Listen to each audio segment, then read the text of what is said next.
खुशी आणि अरमान, तुम्ही आज कोकणकडा सर केलात.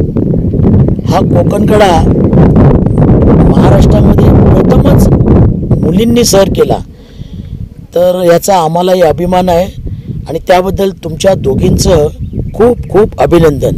थँक्यू. तर मला असं म्हणायचं आहे की तुम्ही आता कोकणकडा सर केला, काय वाटतं तुम्हाला? काय वाटतं सांगा तुम्ही. तुम्हाला आता काय वाटतं की कोकणकडा तुम्ही सर केला, आनंद झाला?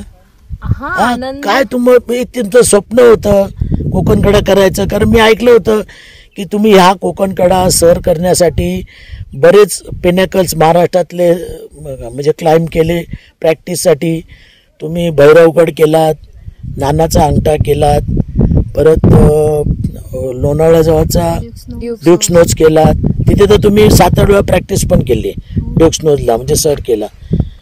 तर तुम्हाला काय वाटते, हे तुम्ही सगळं प्रयत्न केले आणि आज तुम्ही कोकणकडा सर केला, तुम्ही तुमच्या शब्दात सांगा आणि अनुभव सांगा. कोकणकड्याची तुम्हाला कुठे भीती वाटली असेल, शेवटी माणूस आहे, भीती वाटते, तर ते अनुभव सांगा तुमचा, काय वाटलं सांगा. अनुभव असा आहे की कधी पोर्टालेजवरती आम्ही झोपलेलो नव्हतो. तो सगळ्यात मोठा एक अनुभव होता की हाईटला पोर्टालेजवरती झोपणं, ते पण एकटं 2 जण. आणि थोडीशी जेव्हा ओरँग लागतो तेव्हा कड्याची थोडी थोडी हाईटची भीती वाटत होती. त्याच्यानंतर ओके, सगळं ओके होतं, चांगलं वाटतं आता. बरोबर आहे. एवढा मोठा कोकणकडा, भव्य दिव्य, एवढी वॉल आणि खाली एवढी मोठी दरी, अशा ठिकाणी तुम्हाला झोपावं लागलं फक्त दोघींना, ते पण.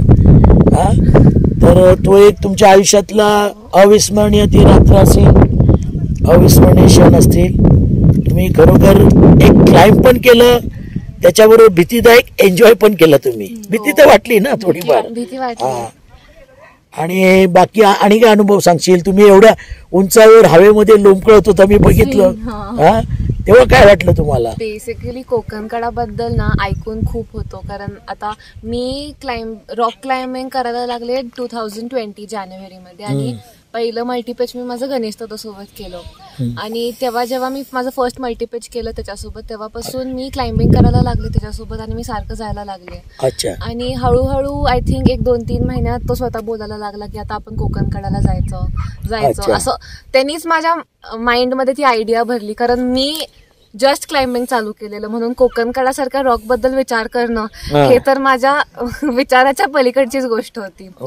मग जेव्हा हळूहळू सगळं होत गेलं, आम्ही प्रॅक्टिस करायला लागलो आणि मग आमचा बसॉल्ट क्वीन हा प्रोजेक्ट आला.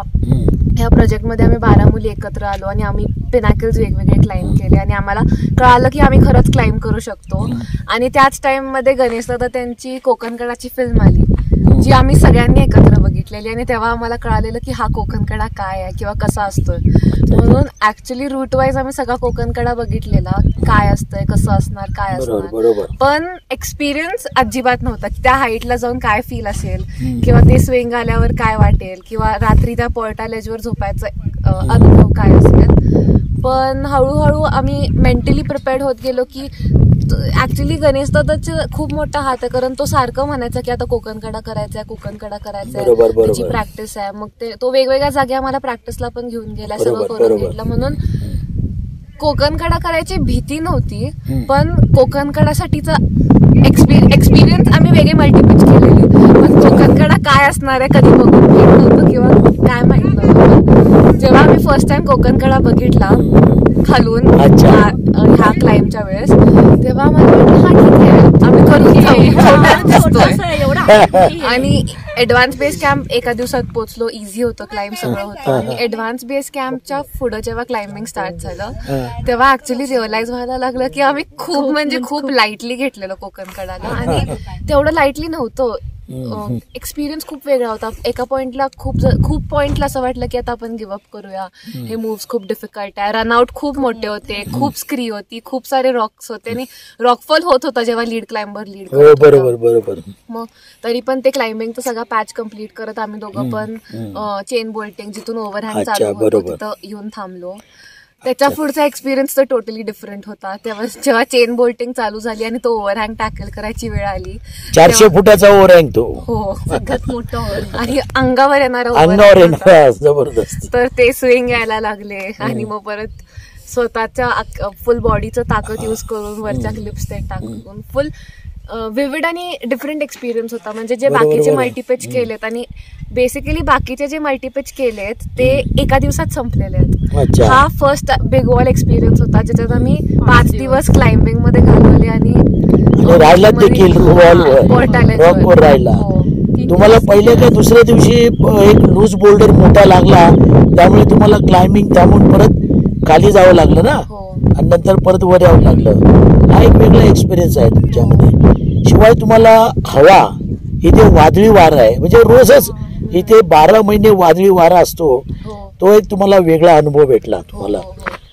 तर काय वाटलं? आणि वाऱ्यामध्ये तुम्ही, मी बघितलं तुम्ही अक्षरशः झोपण्यासारखे आहे ना, गोल गोल ठेवायचे, गोल गोला. राऊंड ठेवायचे, हो, बरोबर बरोबर. ट्विस्ट व्हायचे सगळे. हम्म. अच्छा, म्हणजे तुम्हाला पण एक कॉन्फिडन्स होता की आपण करूया. कॉन्फिडन्स होता आणि आम्हाला करायचं होतंच कोकणकडा, पण ओव्हर कॉन्फिडन्स नव्हता. म्हणजे आम्ही आमचा बेस्ट अटेम्प्ट देणार येणार होतो. असं अच्छा, होतं, अच्छा, अच्छा. कोकणकडे सबमिट करणार असं नाही, पण अटेम्प्ट देऊ असं होतं. अच्छा अच्छा, तो फर्स्ट अटेम्प्ट मध्येच झाला कम्प्लीट, त्यामुळे थोडं हॅपी आहे आम्ही Happy. दोघं पण. गुड. छान. तुम्ही एक प्रथमच महाराष्ट्रामध्ये 2 मुलींनी कोकणकडा, हा कोकणकडाचा इतिहास आहे, इथे कोणी केलं नव्हतं मुलींनी. आणि इतर पण महाराष्ट्रातले एवढे मोठे मोठे पिनॅकल्स आहेत, शक्यतो मुलींनी नाही केलेत. लीड क्लाइम्बिंग कोणीच नाही केलं, आणि तुम्ही हा एवढा मोठा भव्य प्रकल्प क्लाइम्बिंगचा की महाराष्ट्रातल्या प्रत्येक एक साहसी जो ॲडव्हेंचर क्लाइंबर आहे त्याचं एक स्वप्न असते की महाराष्ट्रातला आपण कोकणकडा करू किंवा बाण करू, हे त्याचं स्वप्न असते. ते तुम्ही हे केलं. ठीक आहे. आता तुमचं पुढचं प्रोजेक्ट काय तुमचं आहे का प्लॅनिंग? म्हटलं आता तरी असं वाटतंय की नाफ्तासाठी हा. बघू, पण नाफ्तासाठी ट्राय करू. नापता आणि बाणचं मी ऐकलं होतं. नाफ्ता और बाण.